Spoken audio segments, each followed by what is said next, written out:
Hello, everyone. Welcome to the cryptography workshop for the InfoSec Club. I'm Ejaaz. I'll be taking you through the workshop today. Let me just share my screen here.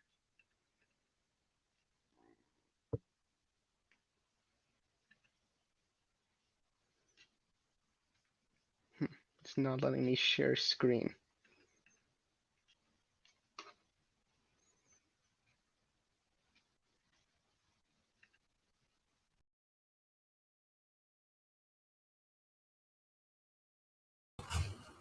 Hey guys, sorry about that. I'm not sure what's going on. We're having a bunch of issues with getting everything started. While we wait for Ejaaz, I'm just going to do some housekeeping.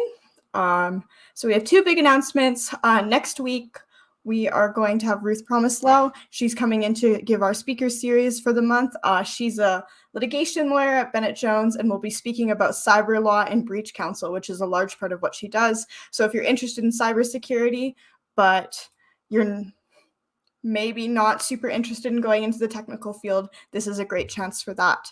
As well, today, the registration for Magpie CTF 2022 opens for premium members. So premium members are the only ones that are allowed to go to that speaker series that I mentioned next week. And they also get priority registration for Magpie CTF. So if you're not already a premium member and you want to go to those two things, then I would recommend becoming one. To become one, you just have to e-transfer us $10 to infosec.ucalgary@gmail.com. Please include your email, your Discord identifier, and your full name, and then you'll get access to both of those. Premium members, you just need to put your Discord identifier into the CTFD when you sign up, because that's how we validate that you are a premium member. I will put those links in the chat. Also, there has been some issues with the attendance form. I'm going to put another one in the chat again. It's the third time's the charm. And hopefully that will work for everyone. But of course, ask in the Discord if it's not working, or just comment here. With that, I'll put Ejaaz on. Hello, everyone. Sorry about that. I had some technical difficulties where Chrome decided to crash as soon as I clicked screen share, but now it seems to be all good. So thanks, Alex, for hopping in there. And now let's get started with the workshop. As I mentioned, this is an Introduction to Cryptography workshop hosted by myself, Ejaaz. And here is a QR link for the attendance form. I'll leave this up for about 10-15 seconds so you guys can scan the QR code and get to the attendance form, since the link is not working, but hopefully the new one will, as Alex just posted. So thank you, Alex. And I've also posted the files for the workshop earlier on. I'll post them again just in case anyone missed it.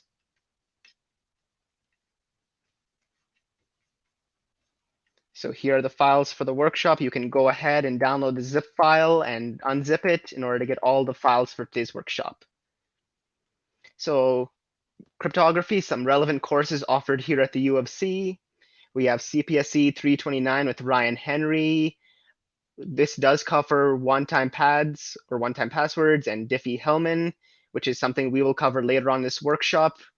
I don't know if other profs teach this when they teach 329, but I do know Ryan Henry does. And there's CPSC 418, which is the basic crypto class here at the U of C. So the outline for today's workshop, we'll start by going over some intro to cryptography along with some basic vocabulary.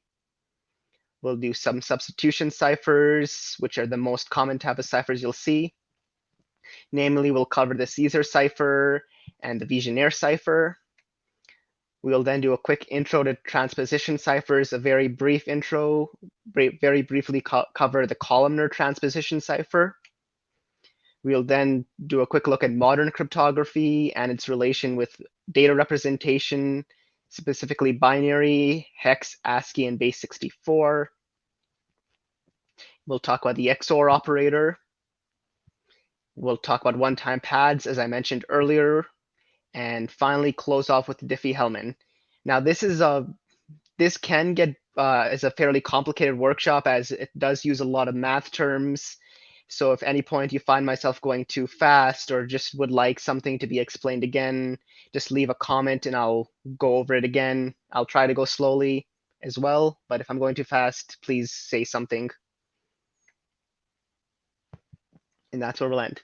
So what is cryptography? Cryptography is the study of codes. Your basic idea here is to Google everything, what you see, trying to figure out what's being used to encode the text. And what you do, you get the key and decrypt the message. Now, I may have said a lot of confusing words. You may not know what does encode mean? What does it mean to decrypt a message? What is a key in this situation? Because it's obviously not your house key. So let's go over our vocab.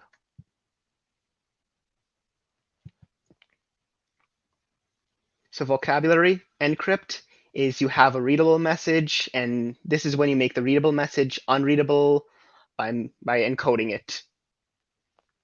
Decrypt is you take, once the message is unreadable, you turn it back into a readable message.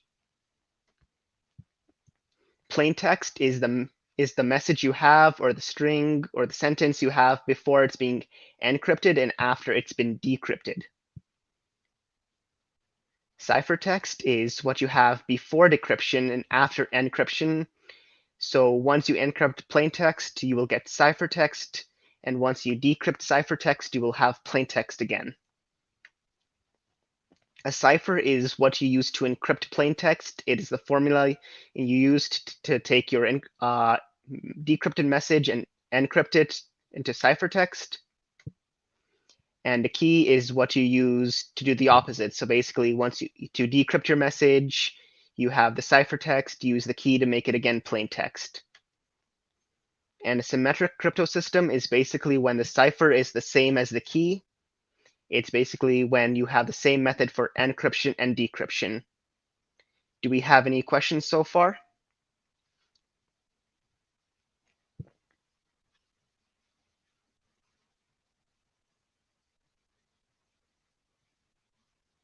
I'll just let chat catch up and have a quick sip of water.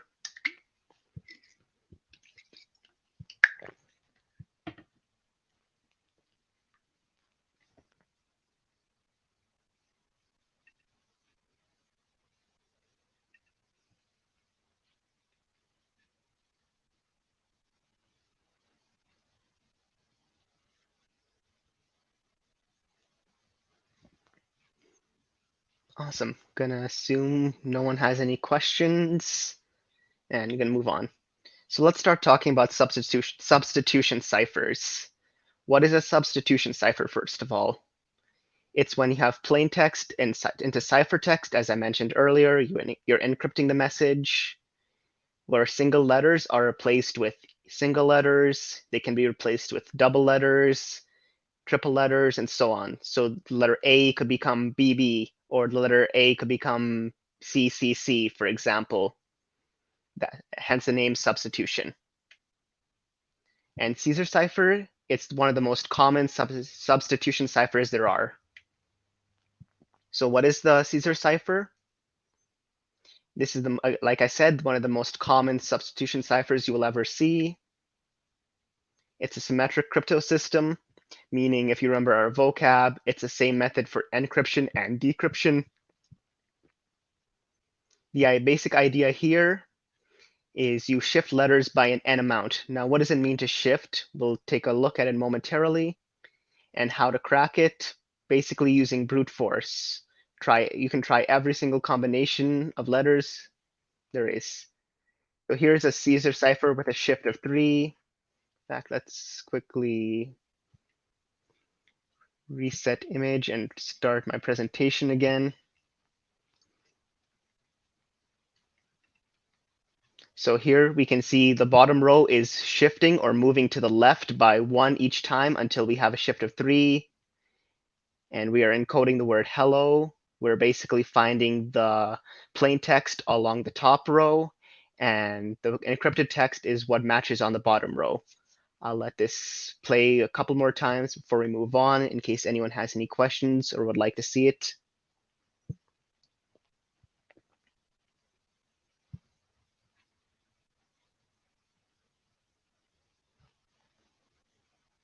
So as we can see, it's moving 1, 2, 3 over. That's now we have a shift of 3. We have the letter in the plain text again. Write the encrypted text or the ciphertext from the bottom row. And I don't see any questions, so I'm gonna move on.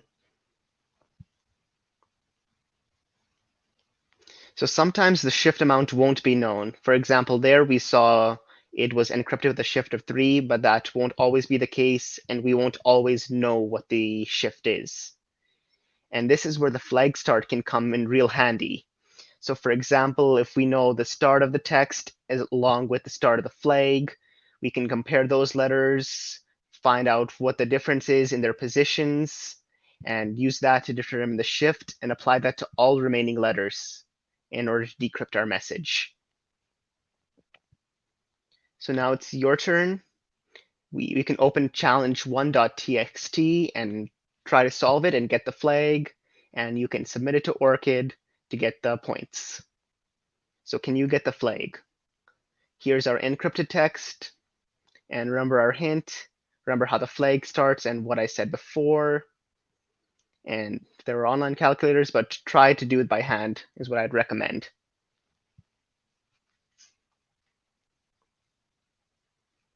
And I'll give you about 5 minutes for this.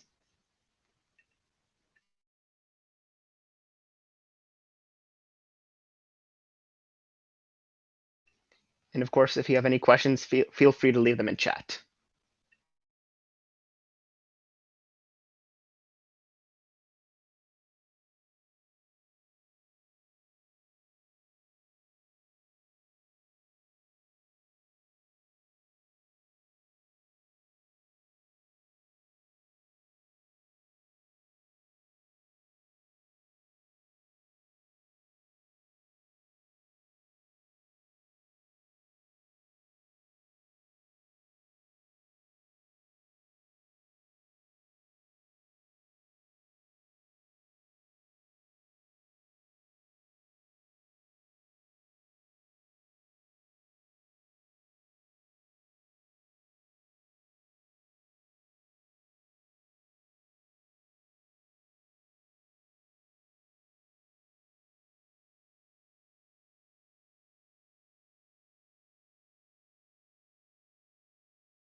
Does anyone need about a minute more in order to solve this challenge?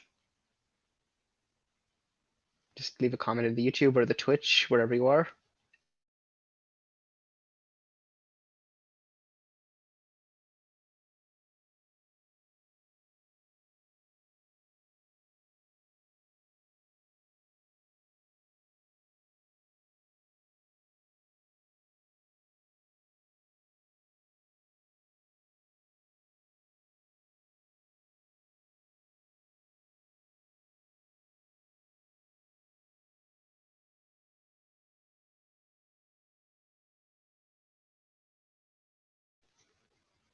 Awesome. Looks like no one needs more time at least, looks like. So let's keep moving on and look at the solution for this challenge. The solution, if you remember, the flag format is UCSec. The encoded text we have here starts AIYKI. And again, remember, decoded, we want UCSec at the start. And we can compare these letters. We can compare A to U, I to C, Y to S, K to E, I to C again. And we can count the shift between each letter. So for example, here, between U to A, C to I again, and all the other letters, we have a shift of 6. So we can apply these to the encoded flag. We can apply this individually to each letter in order to decode our flag. Are there any questions?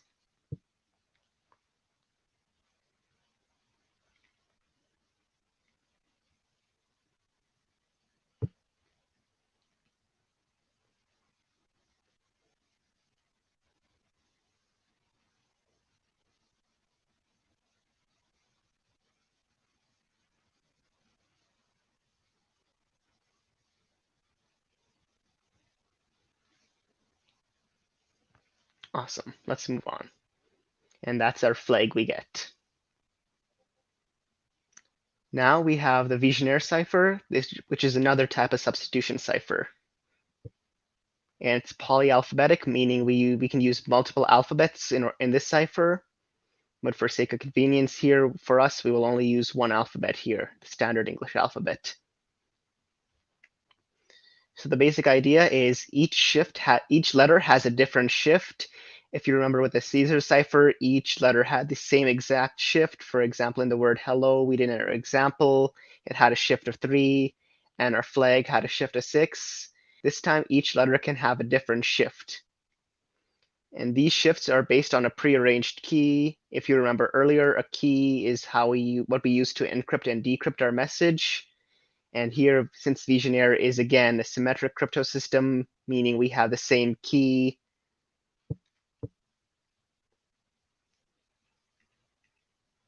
Was the Visionnaire cipher what was used for the Enigma machine? That I actually don't know, but it's an interesting question. But basically, yeah, since we have a symmetric crypto system, we have the same key and cipher for encrypting and decrypting. Oops. How to break it? Use frequency analysis. Some letters are more common.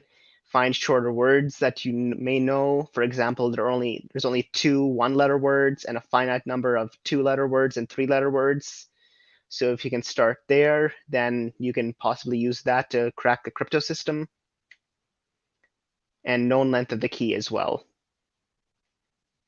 So if you want, you can go ahead and open visionnaire-cipher.png, which I included in the files for the workshop.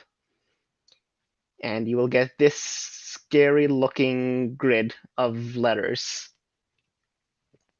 So let's go into it and see what this means.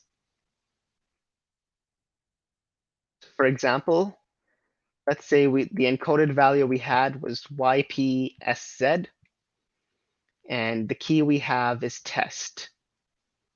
How would we decode this? So let's start. Step 1, we would find the first letter in the key on the left-hand side column. So this side of the column along the left-hand side of the table represents the letter in the key. For example, the first letter in our key is letter T. So we would find that along the left-hand side column, which we can find right here. The next step is keep going right in that row until we see the first letter in the encoded text. Middle here, everything in the middle here basically represents the encoded value.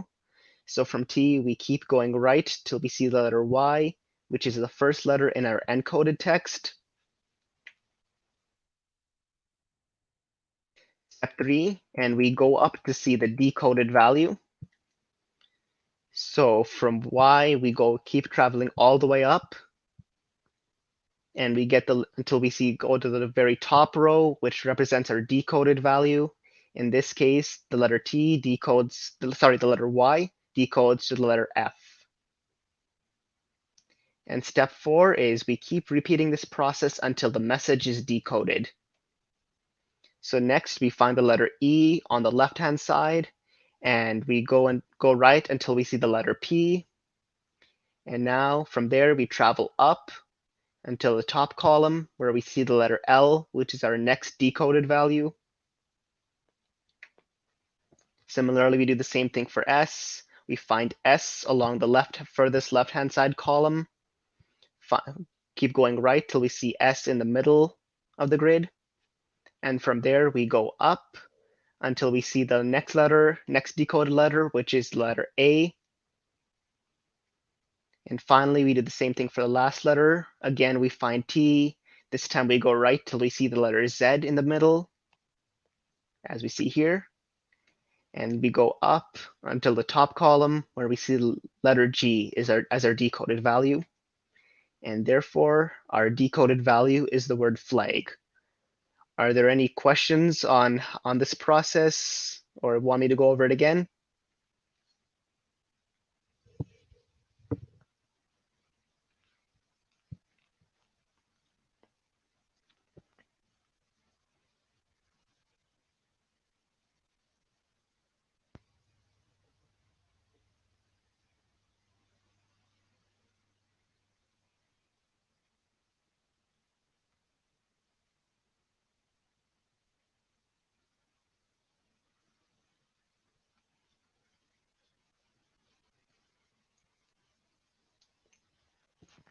Awesome. Doesn't look like we have any questions, so let's move on. Something to note, if the length of the key is shorter than the message length, then in this case, we would repeat the key until we reach the message length. So if you remember with Xor Cipher, we may not know what the shift amount is. It's very similar with a Visionnaire Cipher. You may not know what the key is. In this case, you would have to use a frequency analysis or see if you can use similarity, like we know the start of the flag, for example, in order to get the key and then decrypt our message. So now it's your turn. And this time we are solving challenge 2.txt. So can you get the flag? So remember, the flag starts UC_sec. So keep track of the key as you go. And one more hint is perhaps the encoder was lazy with the key and used a really short key. And I'll give you about 7 minutes to solve this.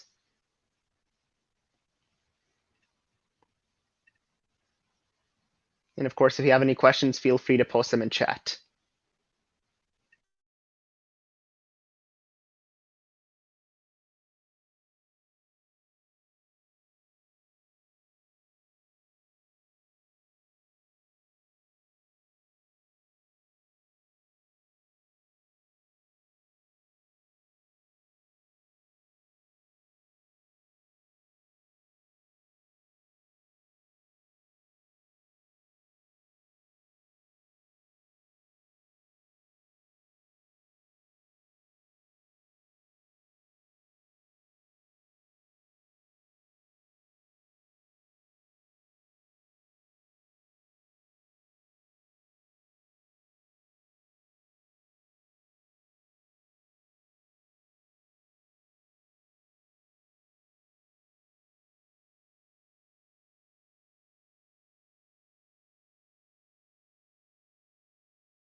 Does anyone need a couple more minutes more before we move on to the solution?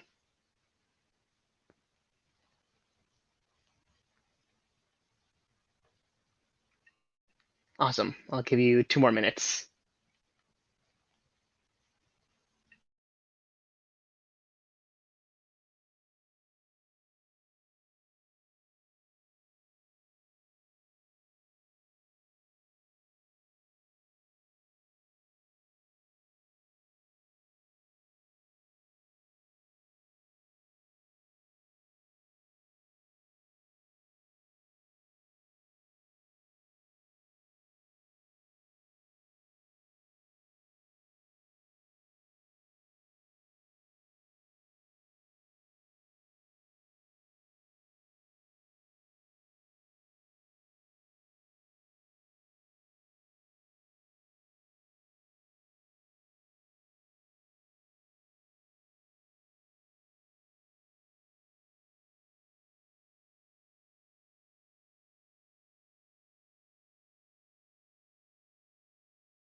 Awesome. Hopefully everyone was able to get the flag. Let's move on to the solution.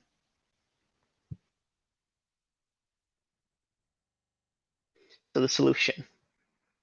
Remember the flag format starts UC_sec. We don't know the key, but maybe we can figure it out. The encoded value starts EGQOG, and the decoded value starts UC_sec, as I said before. So to find the key, if you remember, you need to find what letter corresponds on this side. So we have the encoded value in the middle and the decoded value on top. Since we know the start of both of those, we can use that to find the key. So first, we want to find the decoded value along the top. If you remember, that's where the decoded value is represented. So we find the letter U and move down till we get the letter E. And then we move along the left until we see the first letter in our key, in this case, K. Next, we find the letter C at the top, which is our next decoded value. And we move down till we see the corresponding encoded value, which is G. And we move to the right to find to the left to find the next value in our key, which is letter E. We do the same thing for the letter S. We go down until we see the encoded value, which is Q. And we move to the left till we see the next key letter, which is Y. And we keep going. We find E, which is our next decoded value. We move down till we see the letter O, which is the corresponding encoded value. And we move to the left till we see again the letter K. And finally, we find the letter C again at the top, go down to the letter G, which we've already done. and we find the letter E. So keeping track of the key as we go, we got K-E-Y, K-E, which is peculiar. Perhaps the key is just the word key repeating. So using this, we can keep going on our chart to get our decoded value. Knowing a possible key could be the letter key repeating. And we can do some fancy cooking on CyberChef, which is a great tool for solving these types of situations. So we can go here, search for Visionnaire Cipher. We want to decode it. Over here, we would copy our encoded flag. And here we would type in our key. So we would now check if the word key works, which it does. And here we get the flag. Does anyone have any questions?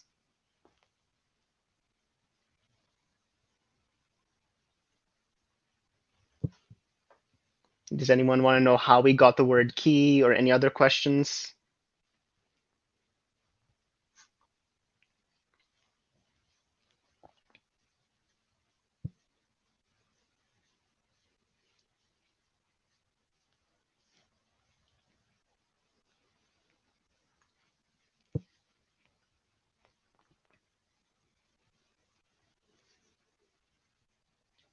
Awesome. Doesn't look like we have questions, so let's move on. And our flag is who wants to be a Visionnaire. Just a reminder, in our Discord, you can DM our Orchid bot. Do not send it in the Orchid chat, but instead DM the bot to submit the flag, and you can receive fake internet points. Now let's briefly discuss the columnar transposition cipher.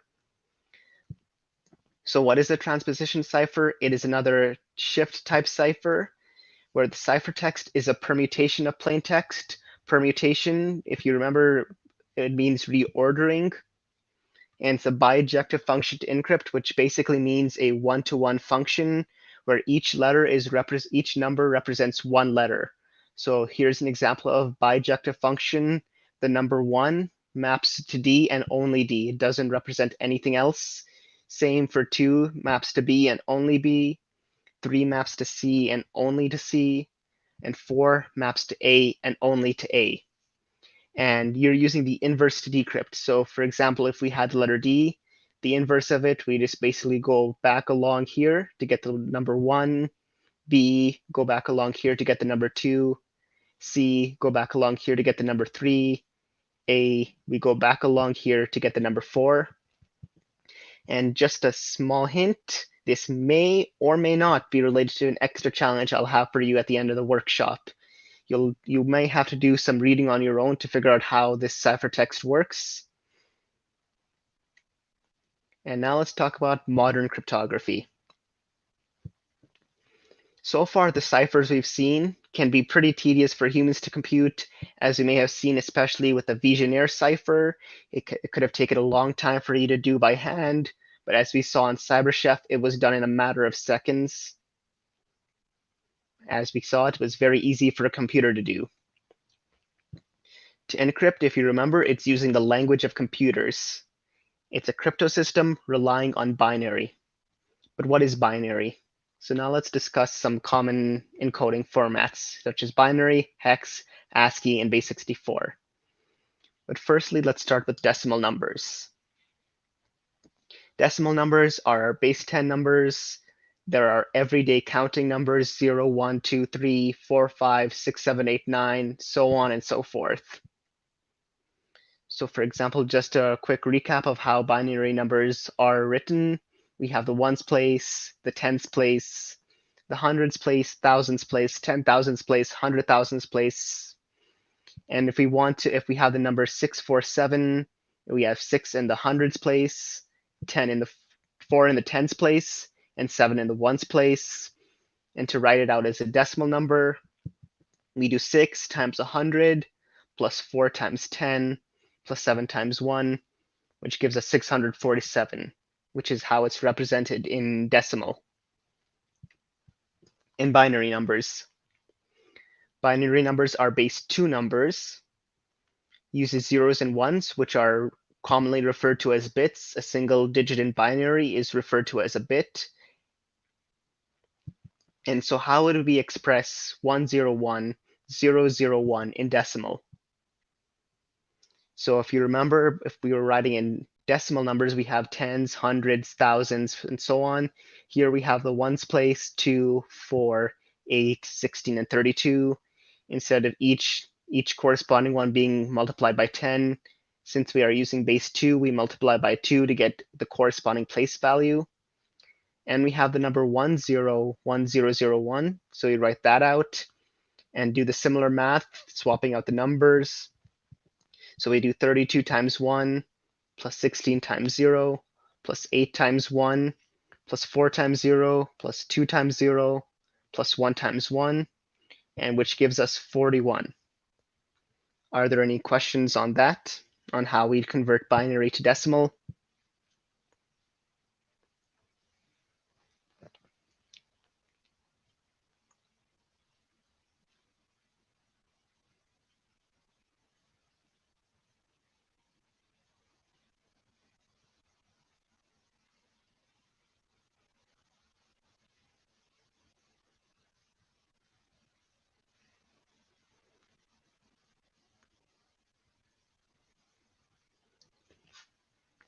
Awesome. I'm going to assume that's a no, hopefully. And now, on your own, as a small exercise, convert this number to decimal using this method I showed earlier. So the number is 111001. I'll give you about 2 minutes to convert it using this method here, and we'll come back together to discuss the solution.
Ejaaz, I just wanted to hop on and tell you that you are speaking while muted. Sorry, everyone. I made an idiotic move and I was muted.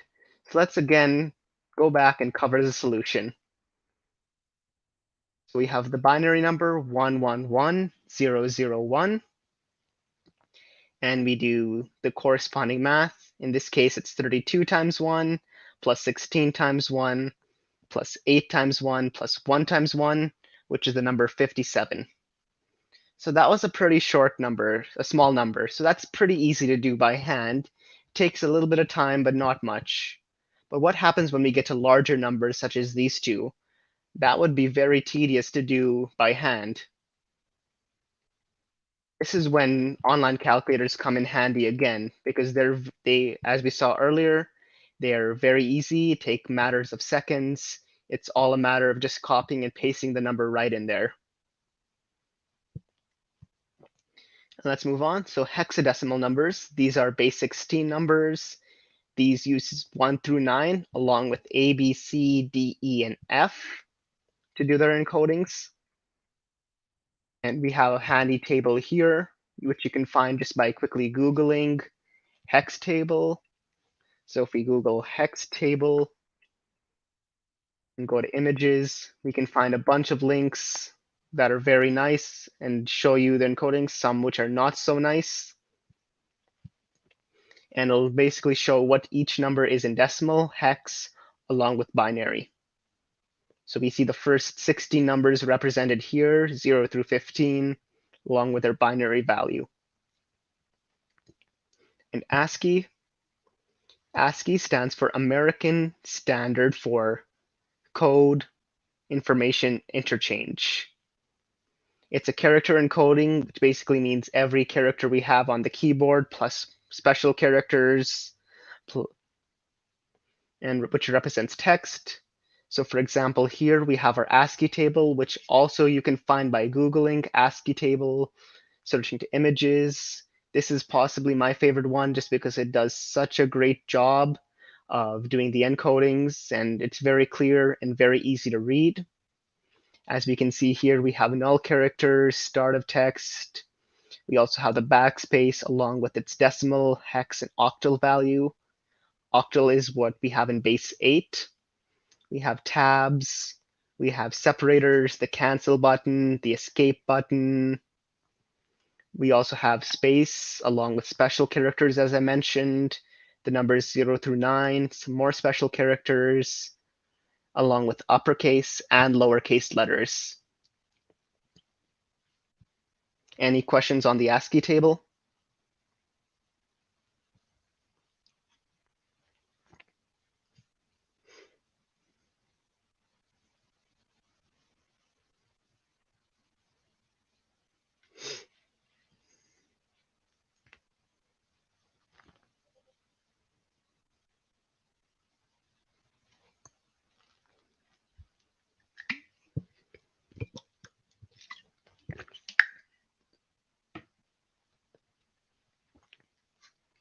Awesome. And if we want to convert ASCII to binary, how would we do this? Well, for example, let's try converting the word ace to binary. Our first step would be to write ASCII characters individually. We have the letter A, the uppercase A, uppercase C, and uppercase E. The first step, we use our ASCII table to convert it to its corresponding hex value. So for example, we find the A, and we find the corresponding column with its hex value, which is 41. Same with C, go in the column, find the hex value, which is 43. And finally, the letter E, its hex value in the column is 45. The next step, we use our hex table, which we saw earlier, to convert each number to binary individually. So we have the number 4, the number 1, 4 again, 3, and 4 again, and 5.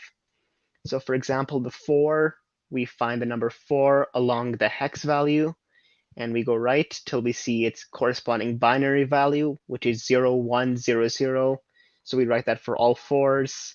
Next, we had to find the number 1 in hex, which corresponds to the number 1 in binary, or 0, 0, 0, 1. The number 3, which is 0, 0, 1, 1. And finally, the number 5, which is 0, 1, 0, 1. And our binary value is what we have along the bottom here for the word ace. And finally, let's talk quickly about base 64. This is another common encoding form. Sometimes, but most of the time, but not always, it would end in an equal sign. So if you see an encoding where the last character is the equal sign, it's most of the time it will be a base 64 encoding. And a fun fact is that base 64 can actually be used to encode files. And now let's talk about exclusive OR. So first of all, what is an operator? What are operators? So 2 minus 1, here the operator is the minus sign. Operator is basically a fancy mathy word for saying a symbol or function in math.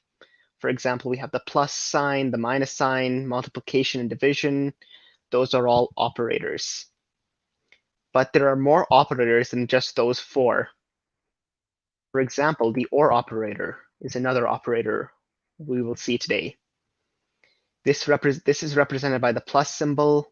Here, plus is not addition, it's ORing, or OR.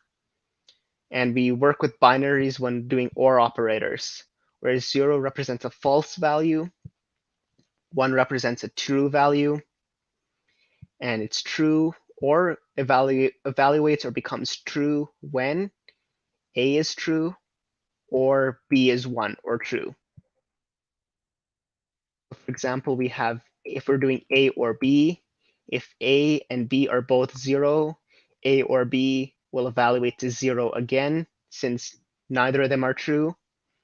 If A is 0 and B is 1, 0 or 1 will evaluate to 1 or become 1, since at least one of them is true or 1. A 1 or 0 evaluates to 1, again, since at least one of them is 1. And 1 or 1 evaluates to 1. And now the exclusive OR operator is an additional case on the OR operator. It's denoted by the plus sign around a circle. It evaluates to true when A is 1 or B is 1, but not both. So it's exclusive that way. Only one of them can be 1. So here is the exclusive OR table.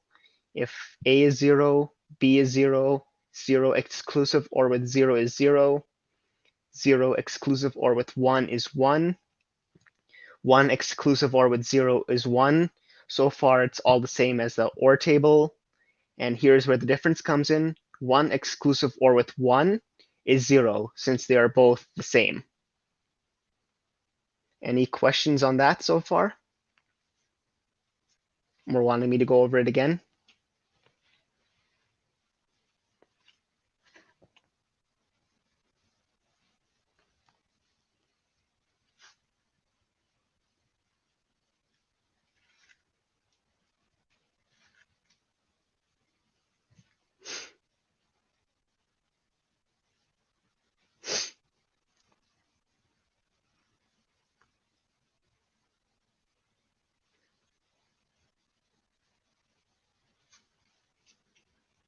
Awesome.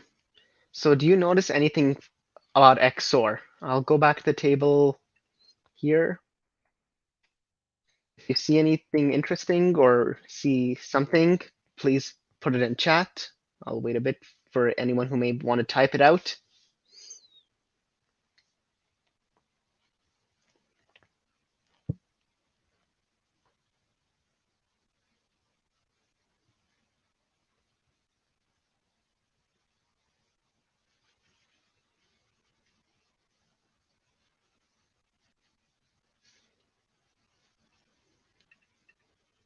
Awesome. As Nicholas has pointed out, XOR is the inverse of XOR.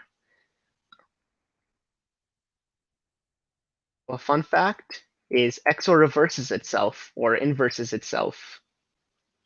A exclusive OR with B. If you exclusive OR with B again, you get A back. So here's the demo. 0 exclusive OR with 0 is 0. And doing that again with the B value 0, we get 0 back. 0 exclusive OR with 1 is 1. If we do that again with B, 1 exclusive OR with 1, we get back 0. 1 exclusive OR with 0 is 1. If we do that with exclusive OR with 0, we get 1 back.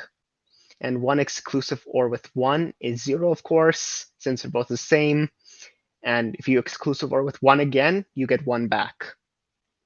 Any questions?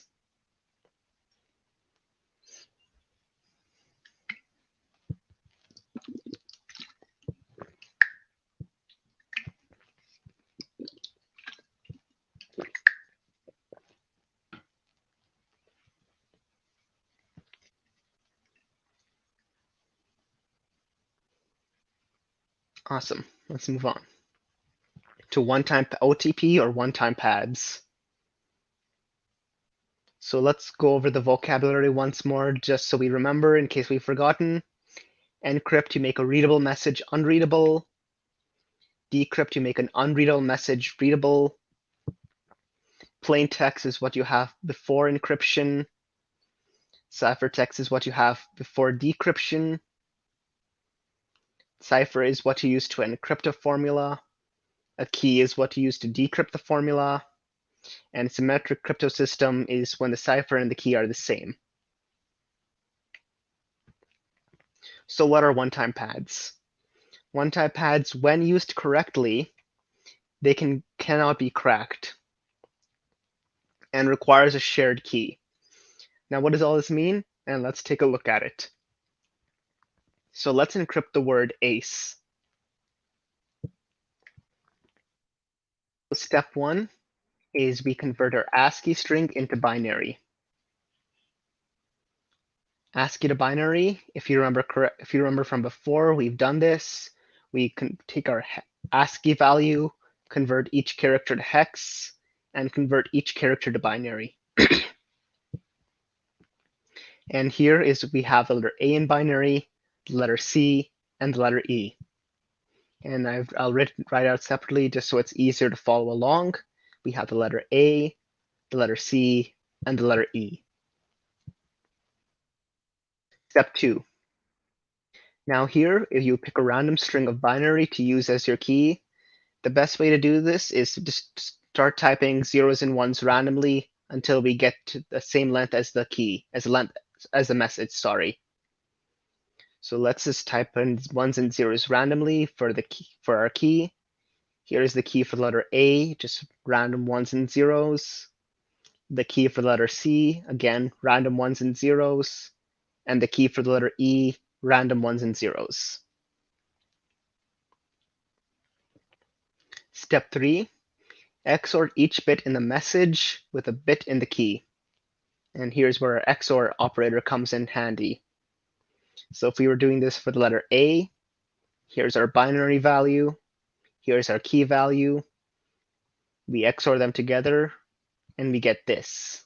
We have 1 XOR with 1, 0 XOR with 1, 0, 0, 0, 0, 0, 1, 0, 0, 1, 1, and 0, 1. We do the same for the letter C. Here's our binary. Here's our key. And here's our XORed value. And finally, same with the letter E, binary, the key, and the XORed value. And finally, this is what we would send. This binary string is what we send as our encrypted text. So the encrypted value is what we get after doing the XOR operation. So here is what we see for each individual letter, but we can't really know what they would decode to if we didn't have the key. Any questions so far?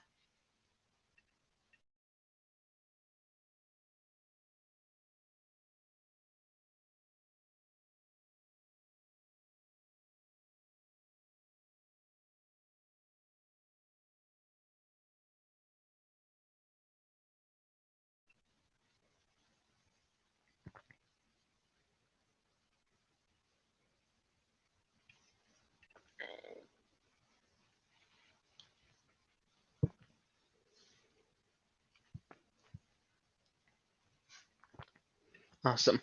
So how do we decrypt? We must have the key. To decrypt XOR each bit in the encrypted message with a bit in the key. Why this works? Well, this works because of what we saw earlier, where XOR undoes itself. So if you remember here, if you imagine this was our encrypted message, this was the key. This is the decrypted message. This is the key. And if we XOR it, we get the encrypted message. And if we XOR it with the key again, we will once again have our decrypted message. And there are online calculators. Some can even XOR between ASCII, hex, and binary. That may or may not come in handy for a future challenge. But why are OTP important? Because they guarantee perfect secrecy.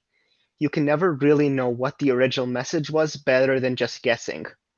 For example, let's say we have some random ASCII. Here's the hex value, and here's the binary value for our ASCII string.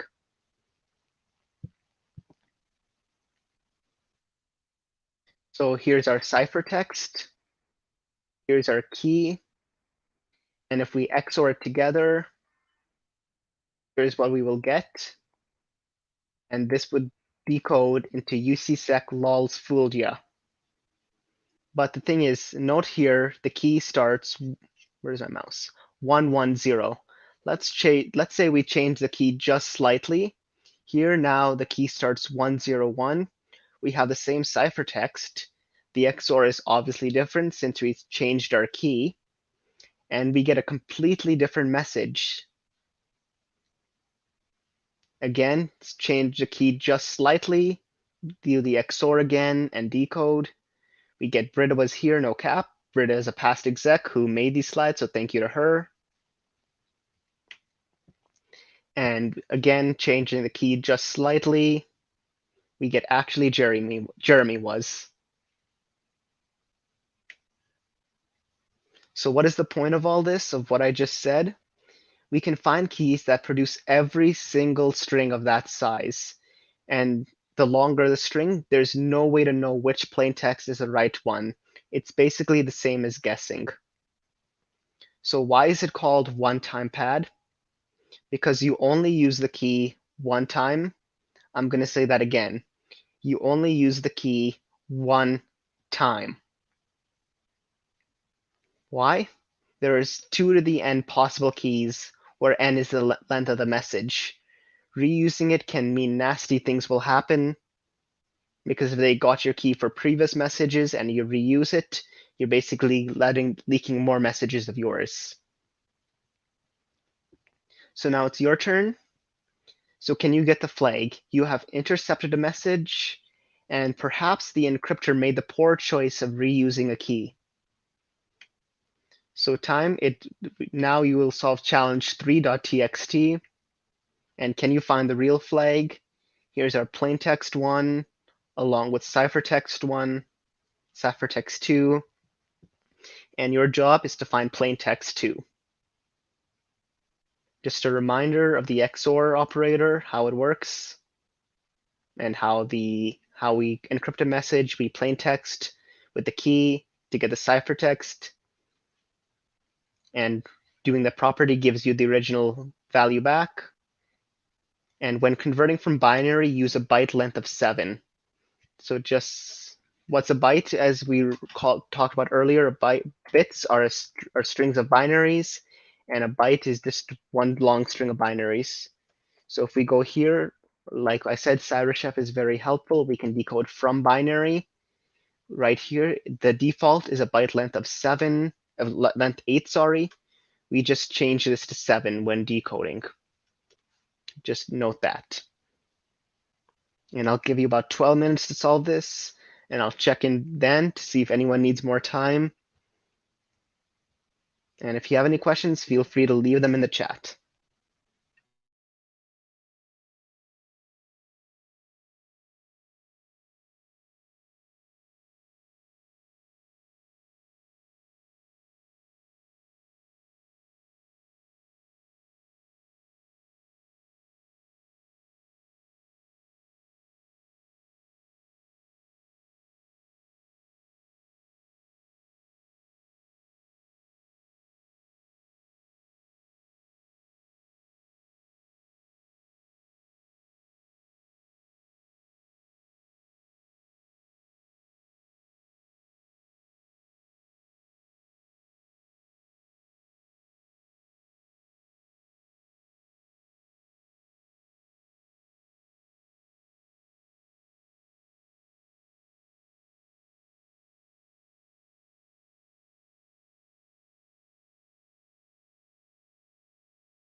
Does anyone want a couple more minutes to solve this challenge?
It looks like everyone is fine with moving on to the solution, I think. So let's discuss the solution.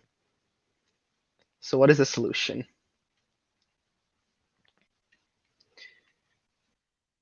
We have our plain text, our ciphertext, and if you remember what I said earlier, some online calculators can XOR binary with hex values. So our first step would be to convert plain text 1 to binary with an XOR with ciphertext 1.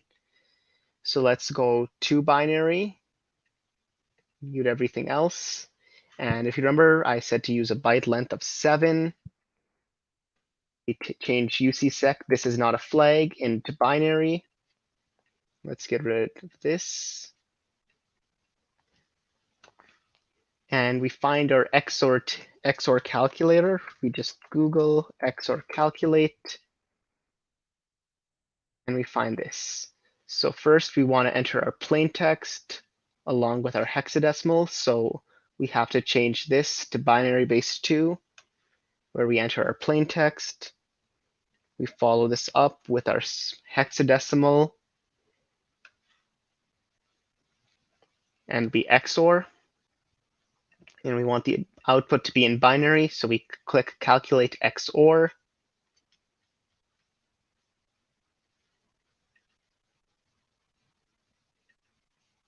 There we go, that worked. That was a bit slow. And we get our key. The next step would be now we have the 2-time key. And our next step, XOR this with ciphertext 2 to get binary of plain text 2. So we go in here, we copy the key in, we copy the binary of plain text 2 in, sorry, the hex value of ciphertext 2, and we calculate XOR. And since we are reversing the process, we will get our binary of our plain text value, which we can then throw into CyberChef by decoding from binary in order to get our flag, which is what we get right here. Does anyone have any questions on that process?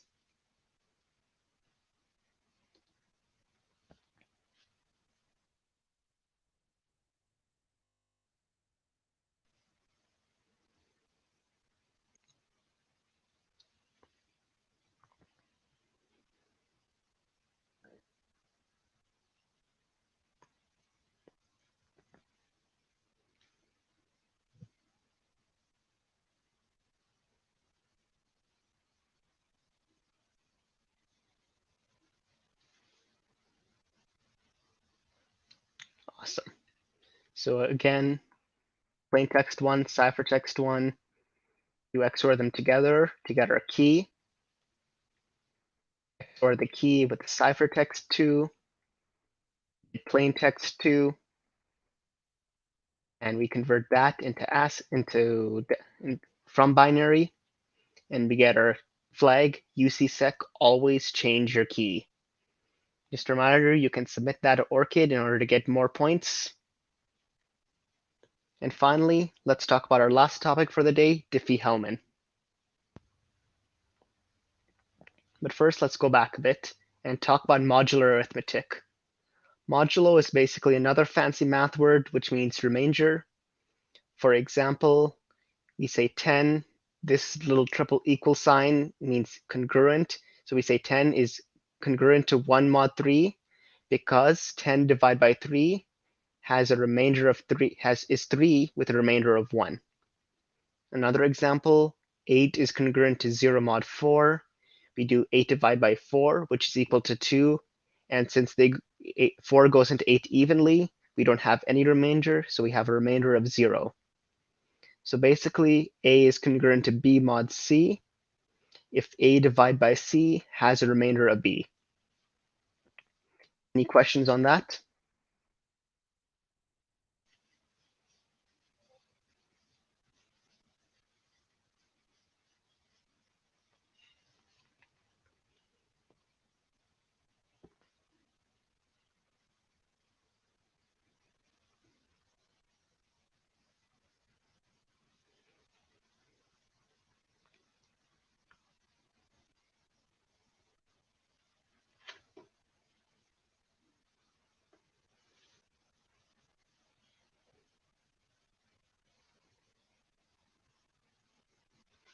Okay, let's move forward. The goal is to find a crypto system that's easy to encrypt but hard to crack. The harder it is to crack, the more harder it is for them to get your plain text back. And modular arithmetic is really great for this. Let's say we have this equation, x is congruent to 9 mod 52. If you remember, that means x divided by 52 has a remainder of 9. But what is the x? Because 61 divided by 52 has a remainder of 9. Same with 165. Same with 217. There are infinite possible answers for this equation. This is why it's easy to make if you know what the x is, but it's very hard to reverse if you don't know what the x is. So the background for Diffie-Hellman, there's two people communicating. Standard practice within cryptography, we call them Alice and Bob. And there's an eavesdropper. Standard practice is to call this person Eve. How can Alice and Bob communicate without Eve listening? So here's a diagram example of Alice and Bob trying to communicate. Alice takes her plaintext message. She encrypts it using a key she only knows. She sends that key over to Bob. The eavesdropper is listening here on an insecure channel. He sees the encrypted text, but can't really tell what this is because he doesn't have the key. But since Bob does have the key, he can decrypt the message and get the answer out of where the treasure is located. So what is the problem? You need a shared secret key in order to set up a secure channel. But you need a secure channel in order to share a secret key. Or do you? The basic idea here, Alice sends half of the key to Bob. Bob sends half of the key to Alice. Both people combine their respective halves together, and both people combine their respective halves together in order to decrypt the message. Yet there is still one problem here. Can you see what it is? I'll go back to this slide and give you, hopefully, people time to type in chat before we move on to the answer.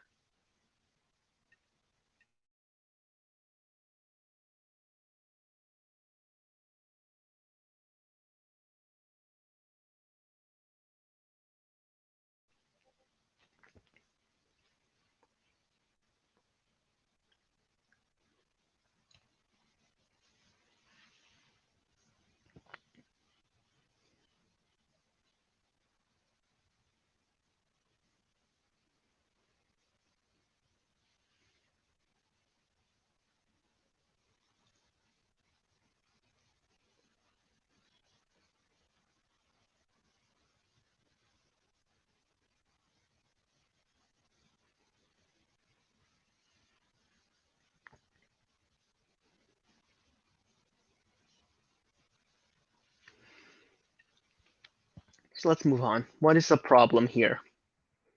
So how do you prevent the eavesdropper from listening to Alice's half and Bob's half separately, then combining the halves themselves? And this is where Diffie-Hellman comes in. So the Diffie-Hellman Exchange, it uses one of these lopsided modular arithmetic operations we saw earlier, where if you don't know what the x is, there are infinite possible answers. Exponents in the modular world are easy, but logarithms are very difficult. So for example, let's say the first step here, Alice and Bob would agree on a public base, call it G, and a modulus, call it P. And they change that information back and forth to G and P. Then Alice picks a random number A that only she knows and raises G to that number, and sends G to the A and mods it with P to Bob. Bob does the same thing on his side. He picks a random number B that he and only he knows, raises it to G, and does G to the B mod P and sends that to Alice. Now Alice takes Bob's number, raises it to A, and Bob is the same, takes Alice's number, raises it to B, and in the end, this will be the same number. But why are these the same number, you may ask? And that's because of exponent laws. For example, 2 to the 3 mod 2 to the 3 to the 2 equals 2 squared cubed is the same thing as saying 2 to the power of 3 times 2. Here's how it works. 2 cubed is 8. Here 2 squared is 4. And 3 times 2 is 6. So we're basically saying 2 to the power of 6. Then we do the last little bit. 8 squared is 64. 4 cubed, again, 64. And 2 to the power of 6, again, is 64. Does that make sense for everyone? Anyone have any questions or would like me to go over that again?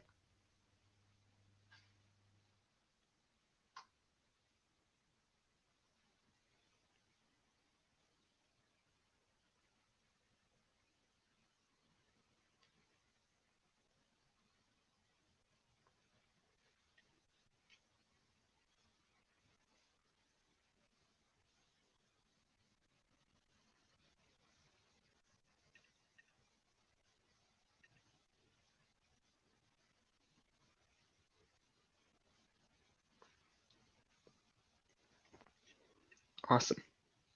So let's see this in action. Step 1. Alice and Bob agree on a base and a modulus. So let's say they pick G is 6 and P is 13 for their modulus.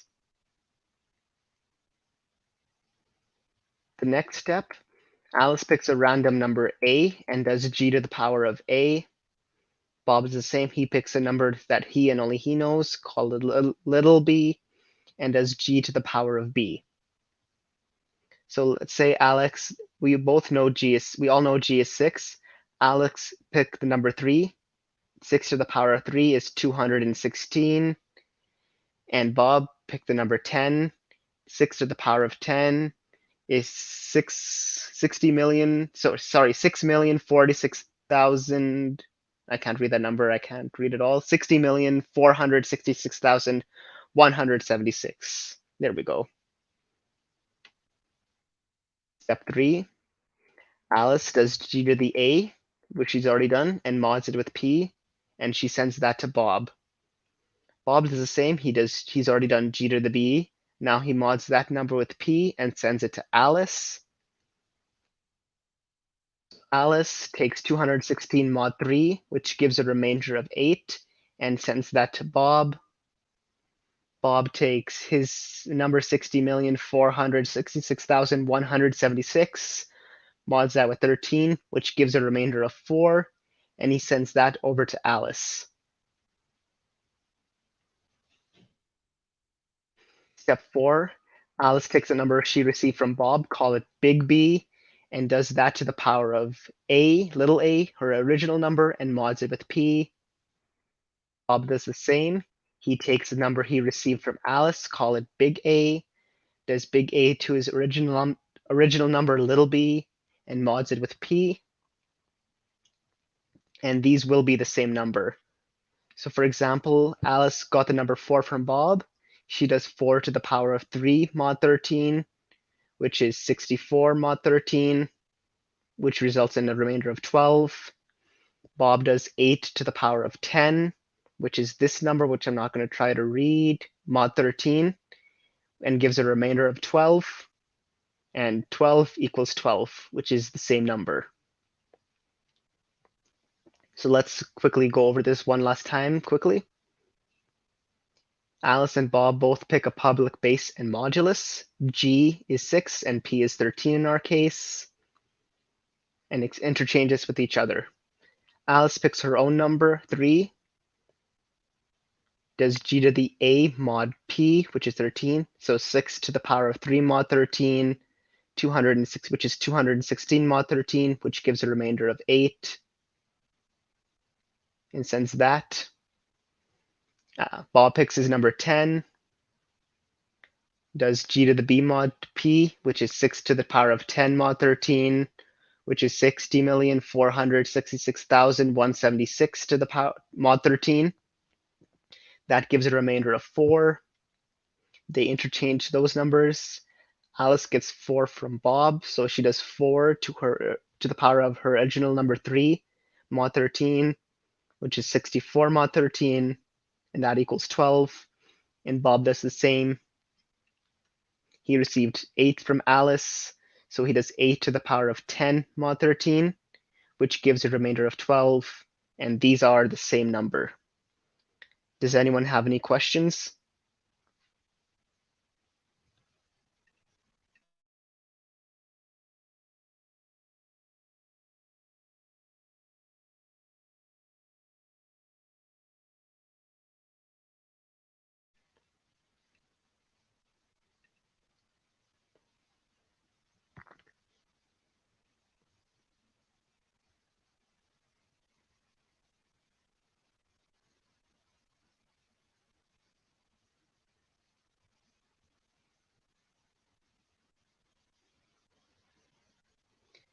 Would you like me to go over Diffie-Hellman quickly again?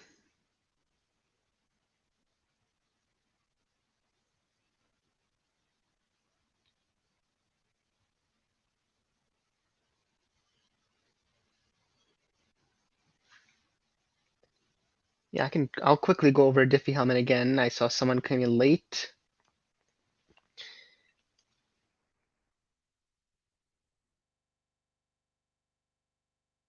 So the basic idea here is Alice and Bob are communicating. They agree on a public base, call it G, and a public modulus, call it P. And they exchange this information. So they both have the same G and P. Alice then picks a random number little a and raises that to the G, power of G. And Alice and only Alice should know that little a. So she then sends G to the power of A mod P to Bob. And Bob picks a random number B, does G to the power of B, and mods it with P and sends that to Alice. And similarly, Bob and only Bob should know little b. And Alice then raises Bob's number to the power of A, does G to the B, which she got from Bob, and mods it with P. Bob raises Alice's number to the power of B. He does G to the A, which he got from Alice, and does that to the power of B mod P. And these will be the same number. And these are the same number basically due to exponent laws. 2 cubed squared is the same as 2 squared cubed, which is the same as 2 to the power of 3 times 2.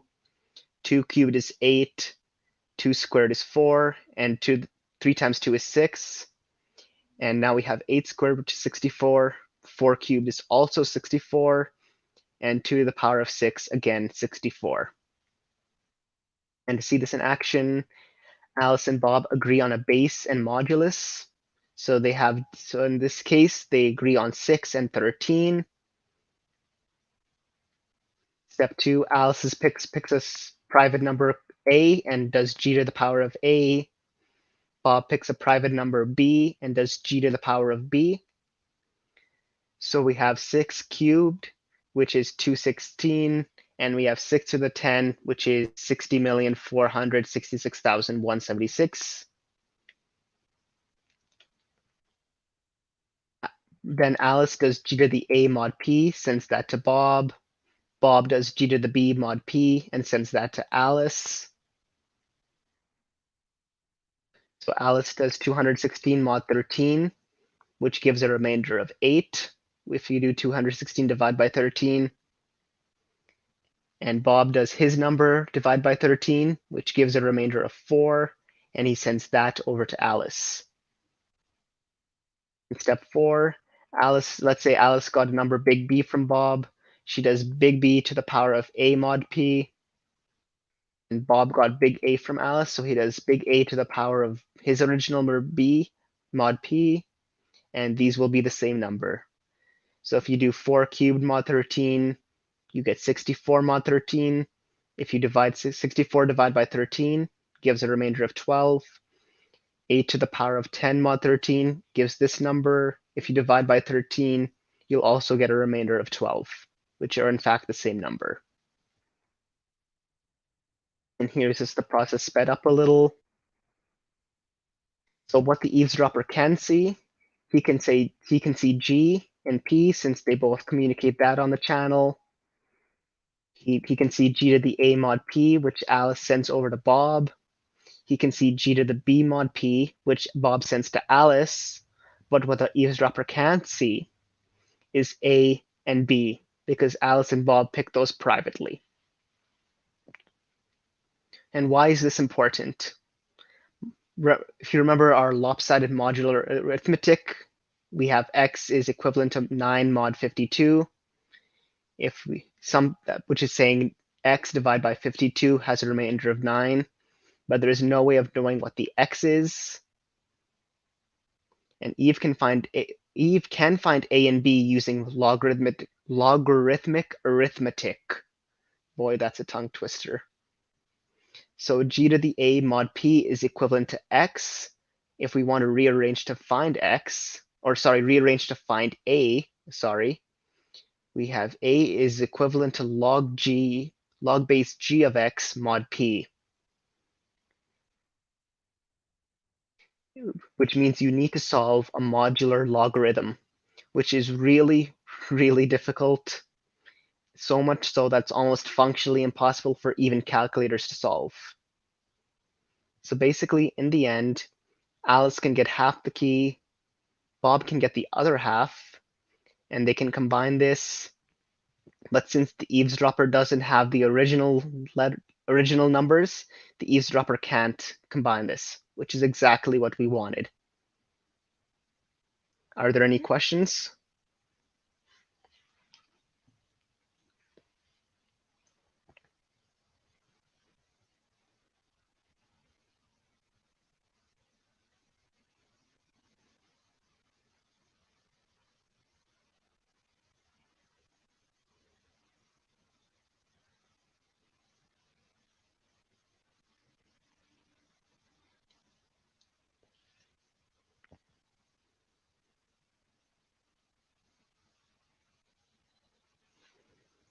Awesome. So now it's your turn. Time for the final regular challenge.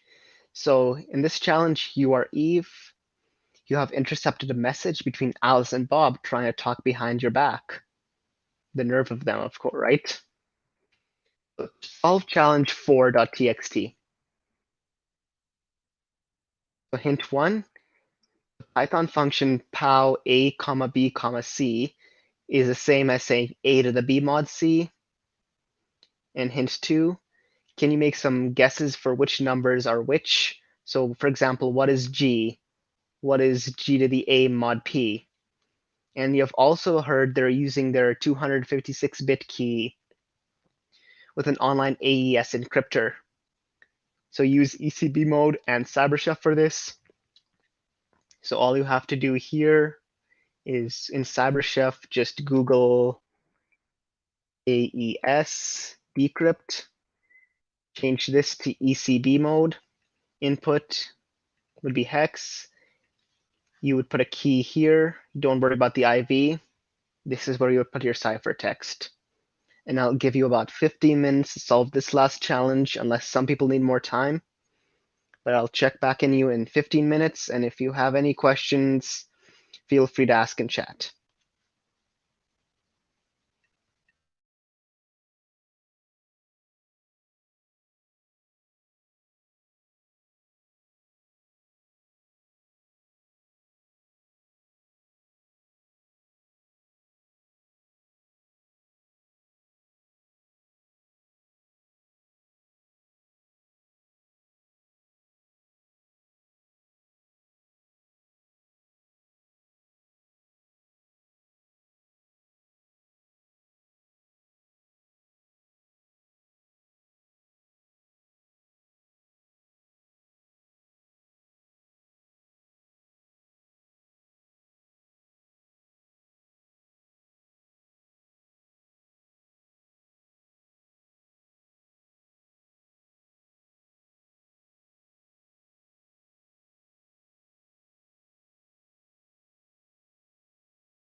Just checking in to see how things are going. Would anyone like a couple more minutes before we take up the solution?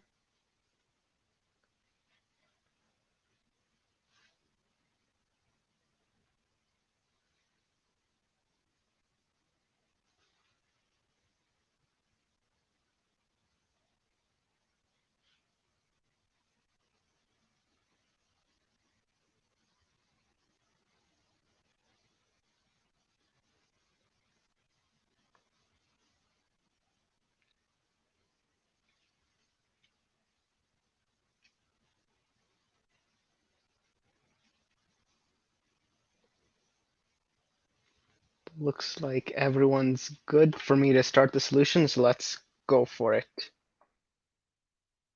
Let's log in. And we're solving challenge 4.txt. So we have a communication system between Alice and Bob, communicate using Diffie-Hellman because they don't want Eve to see what they are doing. First of all, they are first picking their G and P, use 6 and this as their G and P. And now Bob calculates his bit, which is this bit here. He calculates G to the B mod P, and he's sending that to Alice. And Alice is doing the same, sending G to the A mod P over to Bob. And now Bob has forgotten his exponent, so he asks Alice for hers, which is a big no-no when communicating with Diffie-Hellman. Always keep your exponents private. And finally, here's the ciphertext.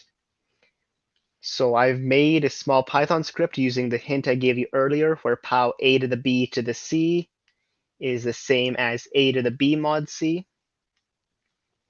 So I do right here. We know G is 6 and P is this big number here. We're also given Alice's exponent, which we have here. And we have Alice's and Bob's separate parts right here. And if you remember, we have to do A to the B mod C, which is Bob's key to the power of A mod P.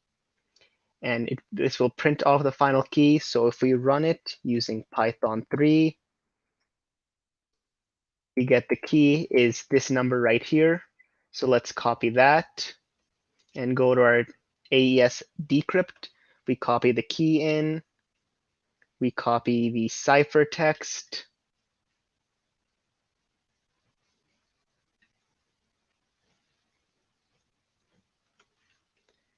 We paste that in. I think I copied it right. And I did, thankfully. And we get the flag right here. Haha, Eve will never see this.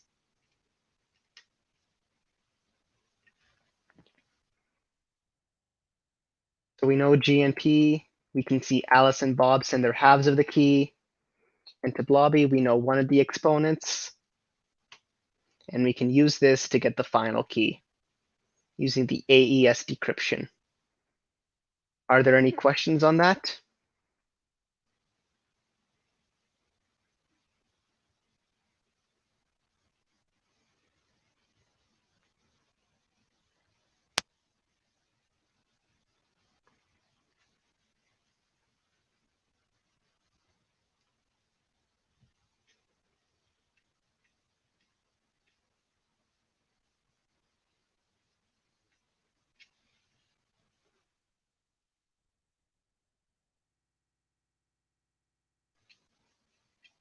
Doesn't look like it. So here's the files for the extra challenges. I'll post that link in chat right now.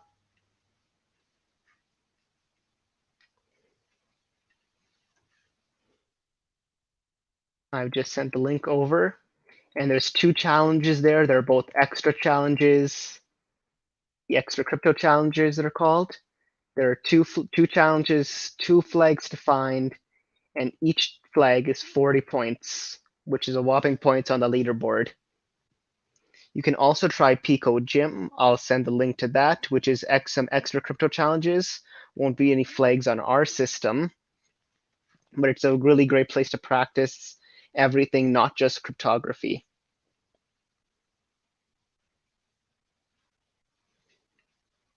And there's a link in chat now. So a few hints for the extra challenges. Basically, remember everything that I've said and to use Google. If you come across something unfamiliar, just try Googling what you see, and maybe something you'll find some key to help you decrypt what you find. And thank you for watching. Have a great rest of your day. Thank you, everyone.